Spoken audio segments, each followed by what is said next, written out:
Selamlar arkadaşlar, hepiniz hoş geldiniz. Uzun zamandır yapmadığım bir şey yaptım. Hiç tatile çıkmıyordum. Şirkette de o kadar artık şu yıllık izinlerini kullan. Ben de dedim kullanayım abi. Atladım. Yine Florida'dayım ama Florida'nın en güneyindeyim arkadaşlar. Bir tatil yapayım dedim, bir kafa dağıtayım dedim. Sürekli iş güç yapıyoruz. Bir de yani yılbaşından beri 6 ay oldu. Haziran'a geldik.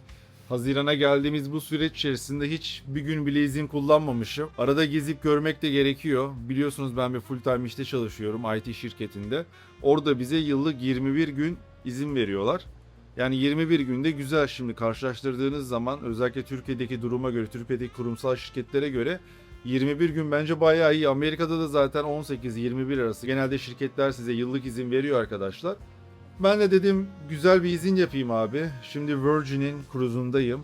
Buradan Key West'e gideceğiz. Daha sonrasında Bahamalara gideceğiz. Bizim kruz Key West'e geldi. Sizlere Key West'i göstereceğiz. Dışarı çıkacağız şimdi. Bakalım beğenecek misiniz? Sizlere kruzda 4 gün hayat nasıl geçiyor bunları göstereceğim. Ben daha önce hiç kruza çıkmadım arkadaşlar. Bu benim ilk çıkmış olduğum kruz olacak. O yüzden bilmiyorum ama eğlenceli gibi duruyor. Kruzda her şey var. Yani gece hayatından tutun, havuzundan tutun, basketbol oynamasından tutun, giminden tutun. Yani yemeği, kahvaltısı, gece kulüpleri, etkinlikleri gerçekten bayağı dolu dolu. Titanic'ten daha büyükmüş burası bu arada. Bulunmuş olduğum kruz gemisi. Neyse şimdi Key West'te durdum. Bir Key West'te gezelim. Sizlere ortamı göstereyim. Biraz önce şu geminin içerisindeydim. Hemen dışarı çıktım. Key West'teyim arkadaşlar. Tatile Brandon'la beraber çıktım. Brandon is here. What's up, man? Hello. How's it going? It's great. Best vacation is a cruise. Yes. This is my first time. GTA Vice City. So this is my first cruise, guys. But it's Brandon's 17 or 16? 17th cruise. Yep.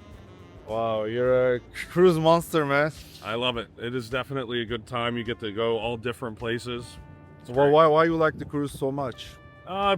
For the most part, everything's like included, and then you can kind of buy whatever you like. You can do the excursions or go visit, a specific beach or whatever you want to do on the stops, and then you get back on. You don't have to unpack. You get to go, 3 or 4 different places. It's great. He's also a hustler. I'm also a hustler. So our mindset is similar. And then we are like, okay, let's just go to cruise, and so far so good. And maybe people dating, you guys are gay. No, we are not gay. We are just brothers, let's just That's say right. that. You've been here before or? it's your Key first West, time? yeah, this is my 4th time here. So Duval Street's the famous street. It has all the bars and, live That's music. over there. Yeah. I mean, we both live in Orlando, Florida, but Key West is how many hours? I think it's 7 hours. 7-hour Orlando. drive. Yep. I've done it. So it's kind of far. That's why I never been in Key West, but we're gonna explore the city today. It's 10 a.m. so we just had a breakfast, and let's see how it goes. Do we have any plan? No, right? Check out Duval Street. We'll, No we'll plans explore. at all. We'll explore. It's such a huge cruise ship. Gemi bayağı büyük arkadaşlar. Demiştim ya size Titanic'ten daha büyük diye. Şaşırtıcı yani, şöyle baktığınızda hiç hareket etmiyor. Yani hiçbir şekilde gemide olduğunuzu hissetmiyorsunuz. Zaten bayağı da yeni 2022 yılında herhalde kullanıma açıldı bu gemi. Şimdi gemiden çıkıyoruz. Şöyle Key West'teyiz arkadaşlar. Yürümeye başlayalım. Sadece kendimi çekmeyeyim, birazcık çevreyi de çekeyim dedim. Dediğim gibi Key West, Florida'nın en güneyinde. Yani hatta en güneyinde olduğunu gösteren bir tane spot varmış. Orada zaten görürsünüz. Orayı da sizlere göstereceğiz. Ben orayı görmemiştim. Uçak geçiyor. Genelde turistler var burada. Amerika'nın farklı şehirlerinden gelmişler. Onlar da kruz yapmak için Miami'ye geliyor. Sonra burada bizim gibi 4 gün geçiriyor. Key West bayağı tatlı bir şehir. Burada çok Airbnb işleri de yapılıyor. Birkaç arkadaşım burada Airbnb işi yapıyordu. Ve gerçekten güzel olduğunu söylemişti. Kafeler var arkadaşlar. Bu Küba kafesiymiş. Sabahları insanlar kahvesini alıyor, dışarı çıkıyor. Fotoğrafını çektiriyor böyle. Manzaraya karşı. Ben de güneş kremimi almayı unutmuşum. Şimdi hava sıcak olacak. Havuza falan gittiğimizde yanmayalım. Bir güneş kremi alacağım hazır Key West'e inmişken. Yani geminin içerisinde de bu tarz şeyleri satıyorlar ama bir tık fiyatlar pahalı arkadaşlar. Ama dışarı çıktığınızda şehirde gezerseniz daha uyguna bulabiliyorsunuz. Karşımda bir bina var, çok hoşuma gitti. You know what it is? I don't know what that one is. It might be. There was a bunch of historic stuff. Tarihsel bir şeymiş ama sanki böyle şeye benziyor. Age of Empires'ta özel bir bina yapıyordunuz ya. Sonra oyun bitiyordu, timeout'a giriyordu. Orada yapılan özel binalardan, camilerden, kiliselerden birine benzettim. Rengi falan bayağı orijinal. Şimdi ne olduğunu buldum sizler için. Key West Custom House yazıyor arkadaşlar. Her yerde tavuklar var. Tavuk. Uruz'da en çok sevdiğim şey, her şey bir arada arkadaşlar. Yemek mi yemek istiyorsunuz? Yemeklerin olduğu alan bir yerde. Atıyorum kahve mi içmek istiyorsunuz? Kahvelerin olduğu alan bir yerde. İnsanlar burada bisikletlerini falan da kullanıyor. Biz de biraz sonra bisiklet yapabiliriz. Biraz şehri turlamamız açısından, şehri daha iyi tanımamız açısından. Ama Cruise'da sevdiğim şeylerden biri, dediğim gibi, her şeyi kolayca erişebiliyorsunuz. Ama şu ana kadar sevmediğim bir şey ise odalar sanki biraz dar. Bizim tutmuş olduğumuz oda balkonlu oda arkadaşlar. Ama yine bana bir tık küçük geldi. Hani bir otele göre kıyaslarsanız öyle bir küçüklük olayı var. Şimdi ben 1.88 boyundayım. Hani birazcık da iri sayılırım. Çok da zayıf birisi de değilim. O yüzden bir tık bana küçük geldi ama size dediğim gibi normal gelebilir. Şimdi Key West sokaklarında yürüyoruz. You already compete, right? Mm-hmm. Are you gonna compete again? Eventually. Eventually. We're having fun right now. Having fun in this. Are you natural? No, sir. No, you're not natural? No. No one big is natural. When did you start using it? I started to go on like TRT with like bodybuilding and for performance, but I would say like 4 years ago. Why did you start it? Just mainly to be able to make more progress in the gym, and also I think just helps in many other aspects of life. Optimize. Everything's optimized. What do you think about TRT? I think it's good depending on what your goals are. Everybody's goals are different, but I don't know. You have to evaluate that based on like what you're trying to do in the gym and in the rest of your life. What is your body fat right now? I don't know, probably like 9-10%. 9-10? Not too bad. Yeah, yeah. So that's one of the most famous bars in Key West. That one's been here a long time. You've been here only one time, right? Four Four times already? I stayed here once though. I've been here like for cruise stops or stop by. But this is Duval Street, so this is like the famous. Wall Street burası. Wall Street sokağı. Genelde 2 katlı binalar ya da maksimum tek katlı binalar. Şu bar bayağı iyi dedi. Şimdi şu bara da geçebiliriz. Biraz gün erken, çok fazla içki içmek istemiyorum. Zaten çok içki de içemiyorum. Ama öğleden sonra cruise'a girmeden önce şu bara girip hani bir şeyler içebilirim. Tam böyle filmlerden olmaz sahneler gibi.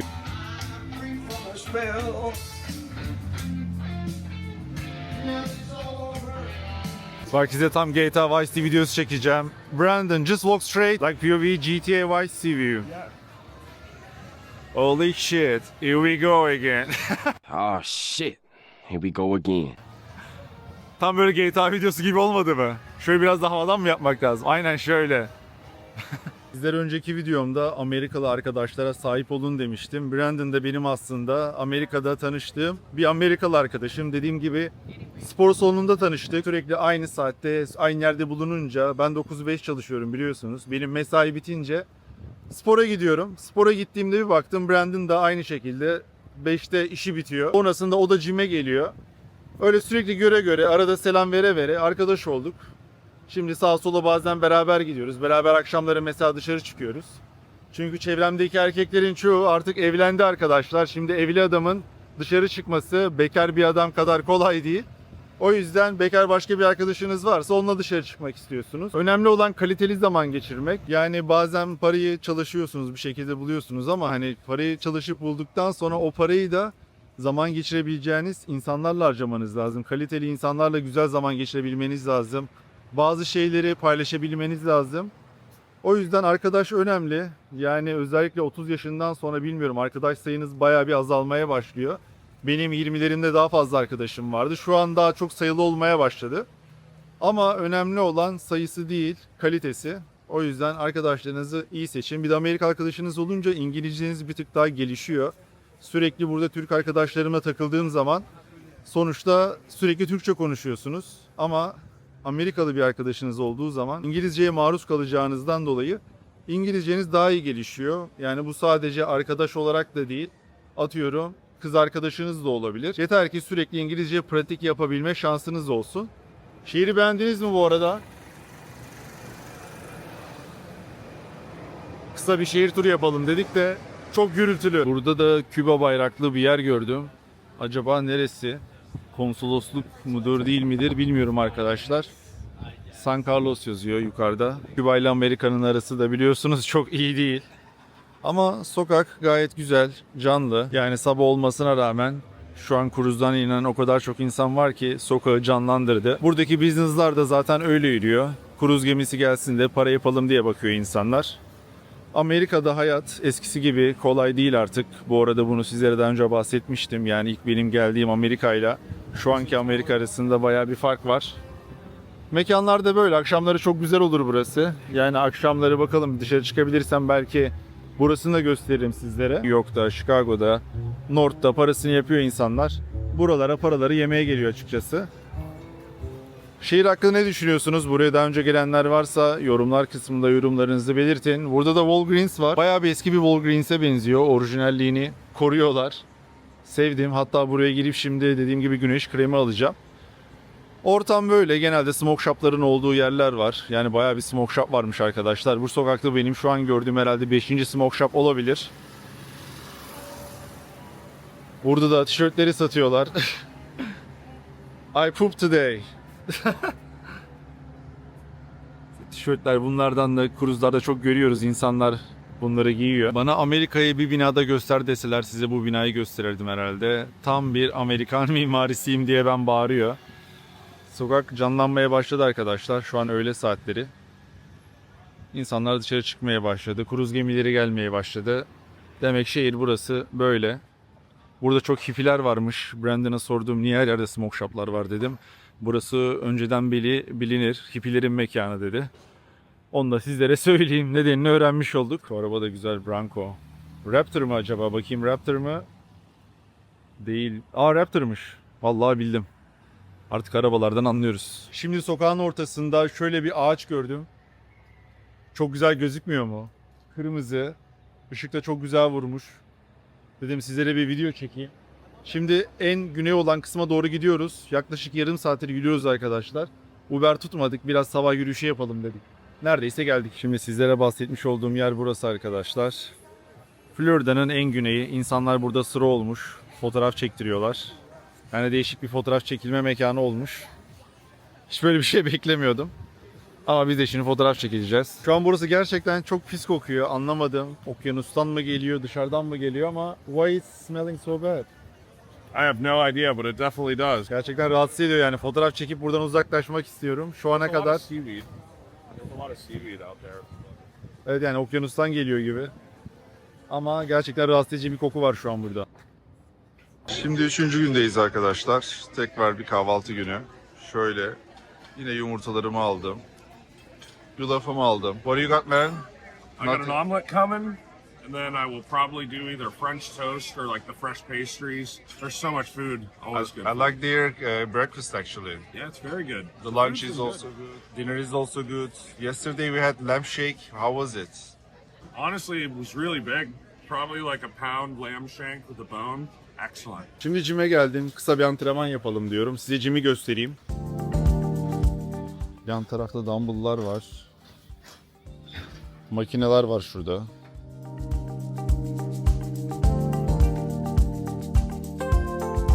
Havuz burası. Dışarıda da deniz var arkadaşlar. Biraz farklı bir hissiyat gerçekten. Sürekli denizde olmak. Bugün sadece denizde olacağız. Herhangi bir yere gitmiyoruz. O yüzden eğleneceğiz yani. Brandon da ısınıyor burada. Aletler burada. Tekno Gym. Bu marka bayağı popüler Amerika'da. Gym aletleri satıyorlar. Fena değilmiş ama yani bütün hareketlerden var. Bir de sadece üst vücut yapacağımız için fena gözükmüyor. Ama ortam bayağı iyi. Hava gerçekten çok sıcak. Biz de biraz sonra antrenman yapacağız. Daha sonrasında havuza gireceğiz. Şimdi bakayım Brandon ne yapıyormuş. What's up, Brandon? How are you doing, man? Good. What are we gonna do today? A little bit of upper Upper a little workouts. everything. Yeah. Small gym, but enough to be dangerous. Şimdi biz üst göğüsle başlıyoruz.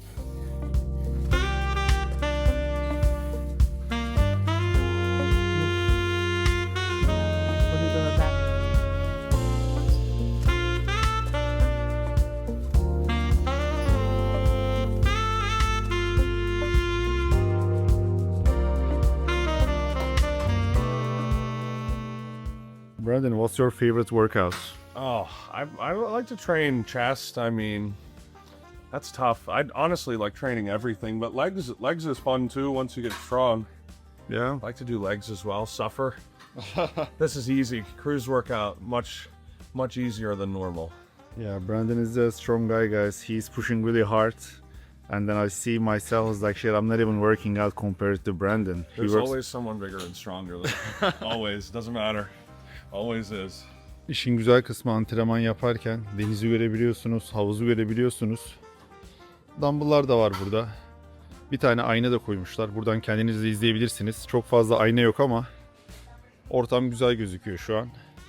Jimmy birazcık küçükmüş diğer kruzlara göre. Bunu da Brandon söyledi. 17 kere kruza gitmiş. O yüzden tecrübeli. Şimdi Bahamalara geldik. Bimini Adası'ndayız arkadaşlar. Çok rüzgar var. Şimdi hemen buradan indik, buraya geldik ve buradan da bizi beach'e götürecekler. Bahamalardayız. Dediğim gibi Bimini Adası'ndayız. Acayip rüzgarlı arkadaşlar şu an burası ama burada bir 10-15 dakikalık yol varmış. Sonra beach'te görüşürüz.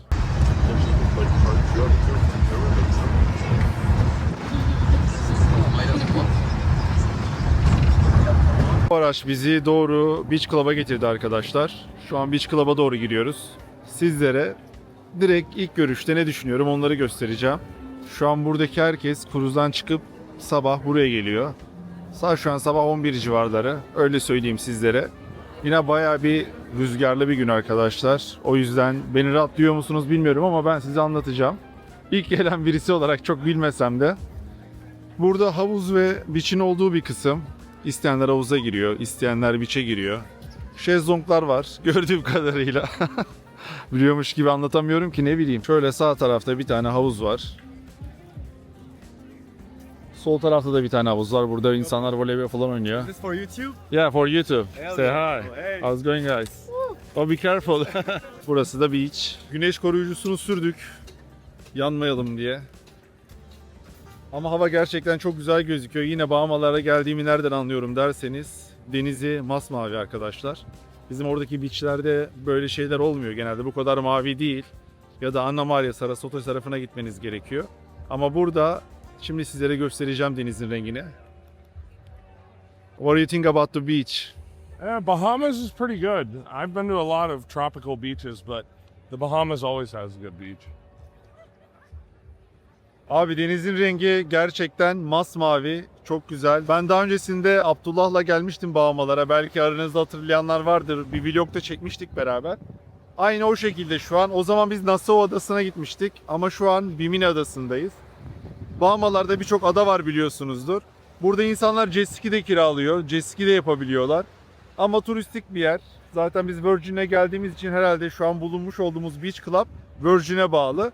Şimdi daha dediğim gibi yeni geldik. Bir gezelim, tozalım. Bir şeyler görünce sizlere göstereceğim. Şimdi havuz kısmına geldik. Bayağı bir canlı şu an. Saat 2.